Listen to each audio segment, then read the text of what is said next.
찬송가 251장입니다. 251장 찬양하겠습니다.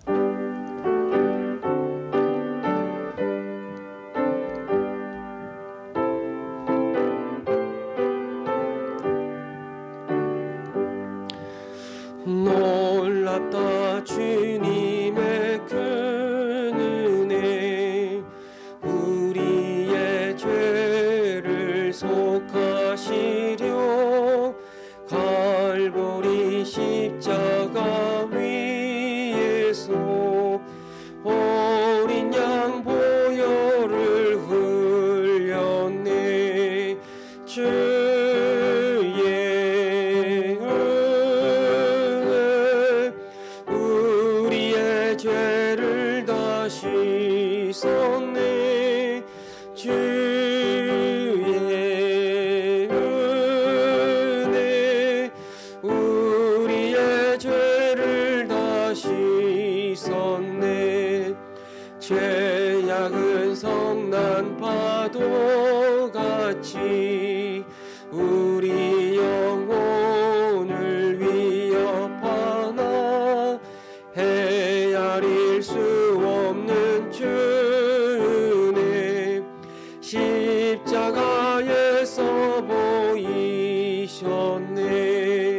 주의 은혜 우리의 죄를 다 씻었네. 주의 은혜 우리의 죄를 다 씻었네. 죄악에 물든 영혼들을 주께서 피로 씻으시네. 지금도 흐르는 그 피에 눈보다 더 이게 씻으라. 주의 은혜 우리의 죄를 다 씻었네. 주의 은혜 우리의 죄를 다 씻었네.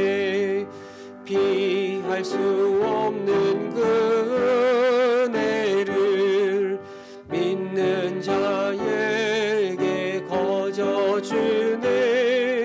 형제여 주 앞에 나와서 도지체 말고 곧 받으라. 주의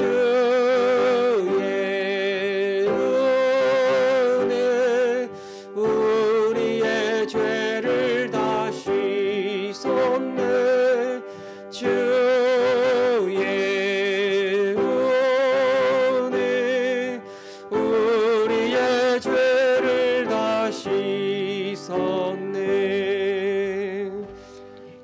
아멘. 우리 시간에는 우리 청년들 2030 우리 세대들을 위하여 함께 기도하기를 원합니다.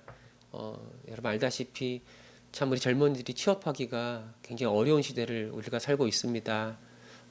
굉장히 경제적으로 번영하고 풍요로운 세상이라고 말하지만 사실 우리 젊은이들 열심히 공부하고 준비했는데 그 뜻대로 잘 일이 풀리지 않고 그 가는 길이 많이 막히고 그래서 어려움을 겪는 사람들이 많이 있습니다. 믿는 사람들 중에도 또 우리 믿는 청년들 중에도 그런 청년들이 많이 있는데 하나님께서 우리 청년들의 가야 할 길을 선한 길로 역사하여 주시고 인도하여 주셔서 아주 보람 있고 의미 있게 일상을 살아갈 수 있도록 저들을 붙잡아 달라고, 어떤 세상의 기준을 따라서 결정하고 선택하고 그걸 따라가는 믿음의 청년들이 아니라 하나님 앞에서 부끄러움이 없는 그 길을 걸어가게 하시고 비록 작은 일이라 하더라도 마음을 다하여 성심을 다하여 하나님을 위해서 살아갈 수 있는 우리 청년들 되게 해달라고 기도하시고, 또 여러 가지 우리 청년들 결혼의 문제를 가지고도 많이 고민하고 있습니다. 마음의 여유가 없습니다. 그래도 하나님 이 결혼 또 믿음의 가정에 대한 건강한 비전을 우리 청년들이 품게 하시고, 그래서 하나님 정한 때에 믿음의 사람 만나 아름답고 건강한 믿음의 가정 세워갈 수 있도록 이것을 기도하며 준비하며 나아갈 수 있는 우리 청년들이 되게 달라고 우리 시간에 한번 청년들을 기억하면서 함께 기도하겠습니다. 하나님 아버지, 우리 청년들이 참으로 어려운 시간을 지나가고 있습니다. 열심히 공부하고 준비했지만 취업의 문이 너무나 높고 그 문이 너무나 좁아서 많이 낙담하고 좌절하고 있습니다. 또 취업을 했지만 여러 가지 힘들고 어려운 일들 때문에 마음이 불안하고 낙심이 되는 경우들도 많이 있습니다. 우리 청년들의 마음을 하나님 헤아려 주시고 비록 힘들고 어려운 여건이지만 지극히 작은 일에 충성하며 사람들을 위하여 일하는 게 아니라 하나님을 위하여 일한다는 사실을 기억하고 성심을 다하여 준비하며 또 마음을 다하여 일을 감당할 수 있도록 우리 청년들의 마음을 붙잡아 주옵소서. 가야 할 길을 열어주시고 좋은 사람들을 만나게 하시고 아주 의미 있고 보람 있는 일상을 살아가게 하시고 이 세상에 기여하고 믿지 아니하는 사람들을 섬기며 하나님의 나라를 위하여 충성되이 살아갈 수 있는 우리 청년들이 되게 하여 주옵소서. 결혼의 문제를 가지고 고민하며 또한 준비하고 있습니다. 여의치가 않습니다. 세상의 기준을 따라 나아가지 않게 하여 주시고 오직 말씀을 따라 복음을 따라 나아가게 하시고 믿음의 사람 만나게 하시고 믿음의 가정 이루어가게 하시고 이걸 소망으로 삼고 이걸 비전으로 삼고 가정을 통해서 더더욱 주를 섬기며 하나님의 영광을 위하여 살아갈 수 있도록 우리 청년들의 삶을 열어 주옵소서. 그들 마음속에 주님을 신뢰하는 마음이 있게 하여 주시고 어렵고 열악한 상황이지만 한 걸음 한 걸음 믿음으로 나아가는 우리 모든 주의 자녀들 청년들이 되게 하여 주옵소서. 하나님, 우리 청년들의 삶이 참으로 어렵습니다. 2030 이 젊은 세대가 큰 어려움을 겪고 있는 이 시대에 하나님, 믿음의 사람들 정말로 이 세상 속에서도 구별된 모습으로 살아가게 하여 주옵소서. 세상 사람들은 돈 때문에 그 명예 때문에 이 세상의 것들 때문에 낙담하고 좌절하고 그래서 마음이 무너지지만 하나님, 믿음의 우리 청년들은 이 세상 속에서도 이 세상의 것들 때문에 불안해하지 않도록 붙잡아 주시고 오직 주님만을 바라보며 끝까지 믿음의 길을 걷고 주어진 작은 일이라 하더라도 하나님을 위해서 열심히 감당할 수 있는 우리 청년들 되게 하여 주옵소서. 저들의 가야 할 길을 주님 아시오니 열어주시고 좋은 사람들 만나게 하시고 선한 영향력을 끼칠 수 있는 우리 청년들이 되게 하시고 또 하나님 정하신 때에 좋은 믿음의 사람 만나 아름답고 건강한 믿음의 가정 세워갈 수 있도록 주님 저들을 인도하여 주옵소서. 그렇게 하실 주님을 기대합니다. 감사드리며 우리 주 예수 그리스도의 이름으로 기도합니다. 아멘. 네, 말씀 보겠습니다. 말라기 1장 우리 11절에서 14절 보겠습니다. 말라기 1장 11절에서 14절 말씀 우리 한 절씩 교독하겠습니다. 만군의 여호와가 이르노라. 해 뜨는 곳에서부터 해 지는 곳까지의 이방 민족 중에서 내 이름이 크게 될 것이라. 각처에서 내 이름을 위하여 분향하며 깨끗한 제물을 드리리니 이는 내 이름이 이방 민족 중에서 크게 될 것임이니라. 너희는 말하기를 여호와의 식탁은 더러워졌고 그 외에는 과일 곧 먹을 것은 경멸히 여길 것이라 하여 내 이름을 더럽히는도다. 만군의 여호와가 이르노라. 너희가 또 말하기를 이 일이 얼마나 번거로운고 하며 코웃음치고 훔친 물건과 저는 것 병든 것을 가져왔느니라. 너희가 이같이 봉헌물을 가져오니 내가 그것을 너희 손에서 받겠느냐. 이는 여호와의 말이니라. 짐승떼 가운데에 수컷이 있거늘 그 서원하는 일에 흠 있는 것으로 속여 내게 드리는 것은 저주를 받으리니 나는 큰 임금이요 내 이름은 이방 민족 중에서 두려워하는 것이 재민이라. 만군의 여호와의 말이니라. 아멘. 왜 하나님은 이스라엘 백성의 제사를 받지 않으시는가? 성전분이 닫혔으면 좋겠다라고 말씀하신 이유가 무엇인가?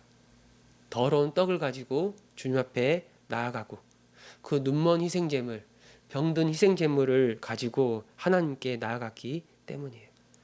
그 만군의 여호와 하나님을 예배하는데 어떻게 이런 제물을 가지고 나아갈 수 있는가? 여러분, 사실 이건 이스라엘 백성들의 실수가 아니었어요. 이미 그들의 마음, 주님을 향한 그들의 믿음의 실상이 이런 흠 있는 이런 부족한 이런 더러운 재물을 가지고 주님께 나아가는 것으로 결국엔 드러났다라고 말할 수가 있는 거예요. 이들은 더 이상 하나님을 만군의 여호와로 인정하지 않습니다. 그들은 더 이상 하나님을 온 세상의 주님으로 고백하지 않아요. 오히려 그들은 하나님을 가볍게 여기고 하나님을 멸시하고 있고 하나님을 경외하지도 않는 겁니다. 왜 이스라엘이 이렇게 형식적으로 제사를 드리는지 우리가 이스라엘 백성이 그 당시 처해 있던 상황들을 생각해 보면 이해할 수 있어요. 현실적으로 그들의 삶이 고달프기 때문이에요. 지금 그들 눈앞에 세워져 있는 이 두 번째 성전이었던 스룹바벨 성전도 굉장히 초라해 보입니다. 이 먹고 사는 일이 만만치 않아요. 정치적으로도 여전히 이 페르시아, 이 바사의 속국이었기 때문에 조공을 바쳐야 합니다. 그 이방인 총독이 그들을 다스리고 있습니다. 그들을 둘러싸고 있는 주변 나라들의 그 야욕도 만만치가 않습니다. 호시탐탐 이스라엘을 넘어뜨리고 공격하기 위해서 그 기회를 엿보고 있어요. 그러나 이 이스라엘 백성들은 하나님께 제사를 드리면서 하나님께 예배를 드리면서 비록 그 성전이 초라하지만 그 성전에서 온 세상을 통치하시는 만군의 여호와를 보아야 했던 거예요. 어떻게 만군의 여호와, 어떻게 하나님이 우리의 주가 되시는데 그분이 온 세상을 다스리는 주가 된다는 사실을 어떻게 알 수 있고 어떻게 볼 수 있을까?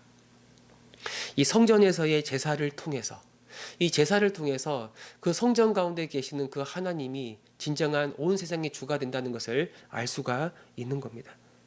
어떻게 하나님의 임재 가운데 나아갈 수 있는가? 그래서 어떻게 이 불확실이 가득한 이 불안한 이 세대 속에서 하루하루 버티며 살아가는 하루하루 아주 힘을 가지고 버티며 인내하며 살아갈 수 있는가? 어떻게 하나님이 우리를 버리지 아니하시고 이 세상 끝날 때까지 우리의 모든 인생을 책임져 주실 것이라고 확신하면서 다시 담대함을 가지고 살아갈 수 있는가? 그건 바로 이 온전한 제사를 통해서 성전 안에 계시는 그 주님을 만날 때, 그 주님의 임재 가운데 들어갈 때 그런 확신을 가지고 살아갈 수가 있는 거예요. 특별히 제사를 드릴 때는 이 피 흘림의 제사를 통해서 하나님께 나아갈 수가 있는 거예요. 가장 중요한 게 그래서 희생 제물입니다. 희생 제물, 이 희생 제사를 통해 하나님께서 그 사람을 받아주시는 거예요. 그 죄인을 받아주시는 거예요. 여러분 사실 이스라엘 백성이라고 그래서 다른 이방 사람들과 다를 게 무엇입니까? 이스라엘 백성들도 모두가 아담의 후손으로 그 원죄를 가지고 태어난 죄인이에요. 그들도 하나님의 심판을 받기에 합당한 사람들이에요. 그럼 어떻게 이들이 하나님의 자녀가 되고 어떻게 이들이 하나님께 거룩한 백성이 되고 만군의 여호와 그 거룩한 하나님의 돌보심 가운데 어떻게 살아갈 수 있는가? 어떻게 하나님의 임재와 하나님의 임마누엘 그 복을 누릴 수 있는가? 바로 하나님께 드려지는 이 희생 제사를 통해서 그 모든 은혜를 누릴 수가 있는 거예요. 이 온전한 제사를 통해 이 죄 문제가 해결되지 않으면 어떻게 그 거룩한 하나님께 나아갈 수 있겠습니까? 그래서 제사가 무너지면 모든 게 무너지는 거예요. 하나님이 그들을 떠나면 그래서 그들이 하나님과 분리되어 있으면 그들은 더 이상 아무것도 아닌 거예요. 그 은혜의 자리를 거부하고 그 은혜를 누릴 수 있도록 그 생명의 길을 열어주었던 이 제사를 소홀히 여긴다면 하나님이 정한 율법을 무시하고 그 더러운 떡으로 그 눈먼 제물로 그 병든 제물로 이 제단을 더럽힌다면 어떻게 이 죄 문제가 해결되며 어떻게 그 거룩한 하나님의 임재 가운데 나아가 하나님을 뵐 수가 있는가? 만군의 여호와 하나님이 더 이상 그들의 하나님이 될 수가 없는 겁니다. 하나님은 오늘 본문에서 이 악한 제사를 드리는 이스라엘 백성들에게 아주 엄중히 경고합니다. 하나님께 합당한 제사를 드리지 않는다면 결국엔 이 제사 드리는 사람을 바꾸어 버릴 거라고 말씀하는 거예요. 11절 말씀 보니까 만군의 여호와가 이르노라 해 뜨는 곳에서부터 해 지는 곳까지의 이방 민족 중에서 내 이름이 크게 될 것이라. 각처에서 내 이름을 위하여 분향하며 깨끗한 제물을 드리리니 이는 내 이름이 이방 민족 중에서 크게 될 것임이니라. 이스라엘을 제하시고 그 예배의 자리에서 이스라엘 백성을 제해 버리시고 그 예배 자리에 이방 민족을 세우시겠다고 말씀하는 거예요. 어떤 특정한 민족이 아니라 해 뜨는 곳에서부터 해 지는 곳까지 모든 열방, 온 땅에 있는 모든 민족 중에서 하나님이 예배를 받으시고 그들을 하나님의 언약 백성으로 삼으시겠다고 하나님이 말씀하는 거예요. 여러분, 이스라엘이 하나님께 드리는 제사를 거부하고 온전한 제사를 드리지 않는다고 해서 하나님이 영광을 받기에 합당한 분이 아니신가? 아니요. 절대 그럴 수가 없죠. 이스라엘 사람들이 하나님께 제사를 드리든 드리지 않든 상관없이 하나님은 홀로 영광 받으시기에 합당한 분이십니다. 그리고 하나님은 이제 다른 예배자들, 다른 하나님의 백성들을 세우셔서 그들 통해 영광을 받으시고 그들과 함께하는 거예요. 이스라엘 백성들 입장에서는 도저히 하나님의 백성이라고 말할 수 없는 그 이방인들 중에서 하나님의 이름이 높임을 받고 그들이 하나님을 기뻐하며 하나님을 감사하며 하나님의 임재를 누리고 하나님의 백성이다라고 말하는 그런 날이 일어나게 될 것이라고 말씀하고 있는 겁니다. 여러분이 구약 시대에 이 하나님께서 친히 보여주셨던 이 제사 제도는 오늘날 우리식으로 말한다면 그것이 바로 복음이라고 말할 수 있어요. 이 짐승을 잡는 피 흘림의 제사를 통해 하나님께 나아갈 수 있는 생명의 길을 열어주신 것 자체가 그것 자체가 여러분 복음이에요. 피 흘림이 없으면 죄사함이 없어요. 죄인이 어떻게 거룩한 하나님께 나아갈 수 있겠는가? 오직 이 피 흘림을 통해서 죄가 용서받고 하나님께 깨끗해지고 정결해진 사람들로서 하나님 앞에 나아갈 수가 있으며 그분의 임재와 복을 누리고 하나님의 언약 백성이 되는 겁니다. 그렇다면 지금 이스라엘 백성들처럼 이 제사를 소홀히 여겼다는 말은 그들이 하나님이 주신 이 생명의 복음을 소홀히 여기고 복음을 믿지 않고 복음을 의지하지 않는 것이라고 말할 수가 있는 거예요. 여러분, 오늘날 하나님이 우리의 모든 예배를 받으시는 이유가 무엇입니까? 그냥 예배당에 나와 있기 때문에, 그냥 예배의 자리에 있기 때문에 그것 자체로 하나님이 우리를 받으시는 건가요? 아니요. 하나님이 우리를 받으신 이유는 한 가지입니다. 바로 예수 그리스도를 의지하며 나아오는가, 그렇지 않는가? 이 복음을 믿는가? 그리스도의 십자가의 은혜를 믿는가? 내 모든 죄가 예수 안에서 깨끗해졌고 그래서 하나님께 나아갈 수 있다는 사실을 믿는가? 이 복음의 은혜, 이 십자가의 은혜, 우리 주 예수 그리스도를 붙들고 나아가는가? 바로 여기에 하나님이 기뻐하시고 받으시는 참된 예배의 본질이 있는 겁니다. 여러분, 기독교 역사를 돌아볼 때 교회가 무너질 때가 언제인가? 종교적으로 외형적으로 큰 건물을 가지고 또 수많은 신자들이 교회에 있다고 말하지만 정작 세상 사람들에게 비난이 대상이 되고 이 교회의 거룩성이 무너지고 교회가 이 세속화되어 갈 때가 언제인가?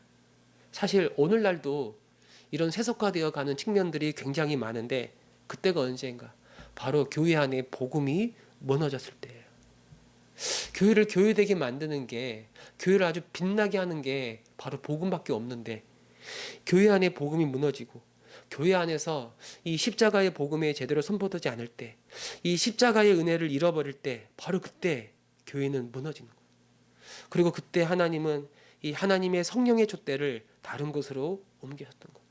그 유럽에서 하나님은 그 촛대를 미국으로 옮기셨고 또 미국에서 아시아로 옮기신 거예요. 교회의 역사를 돌아보면 하나님은 이 십자가의 은혜를 아주 신실하게 믿는 하나님의 백성들을 온 열방 가운데서 찾으셨고 지금도 그들을 통해서 영광을 받으시고 지금도 그들의 예배를 받고 계시는 겁니다. 여러분, 오늘 우리는 정말 마음을 다해서 예배를 드려야 할 것입니다. 가장 좋은 곳으로 주 앞에 나아가야 할 것이에요. 그런데 마음을 다해 예배를 드린다는 건 도대체 무슨 말일까? 정말 그 고백 그대로 지극 정성으로 나아가면 되는 것일까? 사실 그 말이 아니죠. 주님이 원하시는 예배는 예수님을 의지하며 나아가는 예배예요. 흠없고 점없는 깨끗한 제물이 되신 우리 주 예수 그리스도, 그 어떤 죄라도 깨끗이 씻기시는 예수 그리스도의 그 보혈, 그 완전한 제물 되신 예수님을 의지하며 나아가는 예배, 예수님의 이름으로 드려지는 그 예배를 하나님이 받아주는 거예요. 그래서 이 십자가의 은혜를 붙잡고 나아가는데 도대체 내가 무엇이길래, 도대체 나 같은 죄인이 무엇이길래 주님은 이렇게 큰 희생을 치르시는가? 이 십자가의 은혜를 아는 사람들은 그 은혜가 너무 크고 너무 크고 너무 감사하고 감사해서 뭐라도 하나님께 드리고 싶은 거예요. 뭐라도 드리고 싶은 거예요. 그래서 때론 하나님께 물질을 드리고 하나님께 우리의 시간을 드리고 내 모든 삶을 헌신하고 자기가 드릴 수 있는 것 중에서 가장 좋은 것을, 제일 좋은 것을, 심지어 내 생명까지도 주님께 바치겠습니다, 드리겠습니다 라고 말하는 게 정말 예배를 드리는 자들, 이 십자가의 은혜를 알고 예수의 이름으로 주 앞에 나아가 예배를 드리는 사람들의 고백이라고 말할 수가 있는 겁니다. 주님, 이런 예배가 우리 교회에 회복이 되게 하옵소서. 이렇게 예배하는 자가 되게 하여 주옵소서. 예수 안에서 감사를 드리는 우리의 예배를 주님께서 기뻐하실 줄을 내가 믿습니다. 이 믿음으로 주 앞에 나아가는 주의 자녀가 되게 하여 주옵소서. 이것이 우리의 기도가 되기를 간절히 바랍니다. 아멘.